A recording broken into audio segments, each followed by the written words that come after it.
This is something we did last year, Buck, and we talking panic, don't panic. It's week 1. It's maybe a little early to panic. Or is it? No. Or is it too early to panic? We can do it. We can panic. All right, let's jump in here. Why don't you start us off? 0-1 teams. These are all going to be 0-1 teams. Seattle Seahawks. You panic or no panic? Well, I'm not panic on the Seattle Seahawks. We are good to go. We have 8 Pro Bowlers on that defense now. Sheldon Richardson comes over. We got another week of work. This defense is going to be the part of the squad that really carries them as far as they go. And when I look at this defense and the way they played against the Green Bay Packers, look, without a short field on a turnover by Russell Wilson, they really did a great job of containing this Packers offense. I believe this team is going to continue to win a lot of games because their defense can always keep the score down. And at some point, they're going to find a way to kind of get the offense going with Russell Wilson, Doug Baldwin. One of those running backs will emerge. I expect the Seahawks to be there at the end. Is that a Super Bowl offensive line, Bucky? No, it's not. But you're not panicking. No, because you got to play more than just offense. You got to play defense. Okay, I'm just asking. All right, let's go on to the Washington Redskins here. You are Mr. Optimism, and I dig that about you. However, when the Washington Redskins still got some coffee left under that thing right there. Oh, nice. Man, come on. You got a little hot chocolate on there. Come Bucky's on. a hot chocolate guy. Look, the Redskins to me. The loss of Coach McVay is big, and I think some of the comfort level there I think it's with huge. Kirk Cousins. I think when you look at the receiving core being changed out, I think they will get better. They'll get it figured out.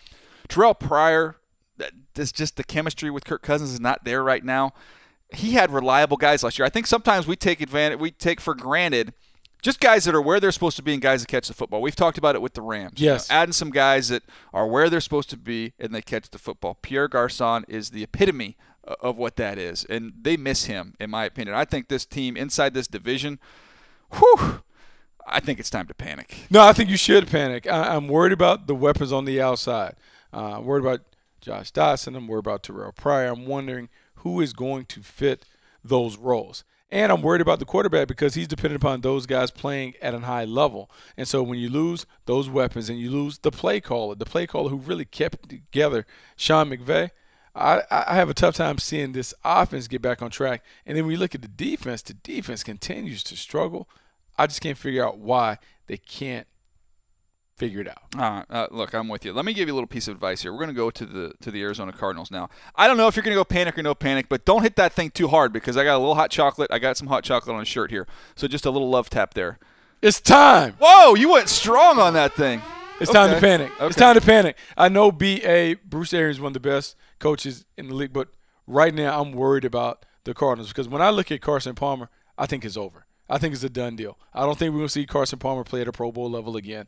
I believe this is part of a trend. We saw it last year, and we saw it last year when on passes of 20 yards or more, he only completed 16 of 67, 4 touchdowns, 5 interceptions.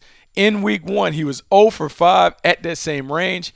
If the Cardinals cannot generate the big play, if they cannot throw the deep ball, they have a tough time sustaining drives. And without David Johnson in the backfield, I just don't see how this team can get it done. Forget about it. Pour dirt on them. Get ready for the draft. It's a wrap.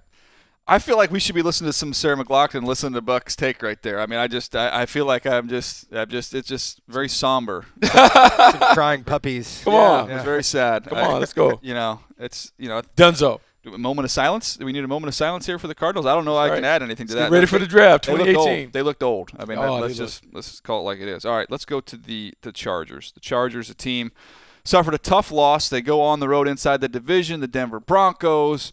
They're down big. They end up coming back, making it a good football game, but it doesn't happen for them. I'm going to say no panic. I'm going to say no panic. No, I'm not going to panic there, and not only because I don't want to get more hot chocolate on them. I really don't think they should panic. Look, you get a field goal blocked at the end of the game. They're right there with the Denver Broncos on the road. The defensive front was as advertised, stepped up in a big way. I like what they did when you talk about the outside. I know they gave up some plays to Marius Thomas, but Jason Hayward's in perfect position. I think they're fine in the secondary. 2 areas. Need to tackle a little bit better. And then to me, as evidenced by this play. Yeah, the tackling needs to improve a little bit. And then in the middle linebacker position, missing Denzel Perryman is big, and they got targeted a little bit with his backup. Hayes Pollard got targeted in the passing game specifically. And then offensively, they're going to be fine. Keenan Allen dropped some balls, get some of that rust off, but they need to be more aggressive. I thought they ran the ball a little bit too much. They stuck with it a little bit much. And that, to me, I love Coach Lynn, but Coach Lynn's a running backs coach. You had a running back coach as a head coach. Let's commit to the run. No. Let's put the ball in our best player's hand, and that to me is. See, you're a quarterback. You want to throw it. Let Phillip Rivers win or lose it all over the yard. Once they put it in his hands, look at the comeback that they made. They got to be a little bit more aggressive. They were down by a lot. He needs to take care of the ball, but I do like Phillip Rivers, and I do think the strength of their squad in the passing game is certainly on the outside. Would like to see a little more from Melvin Gordon. Yeah. Got to get him going. He had a couple nice pops. He had some flash plays, just a little bit more. Get him going. But I think they'll get back on track. I'm not worried about the L.A. Chargers. I think they can continue to do it, and they're fighting for L.A.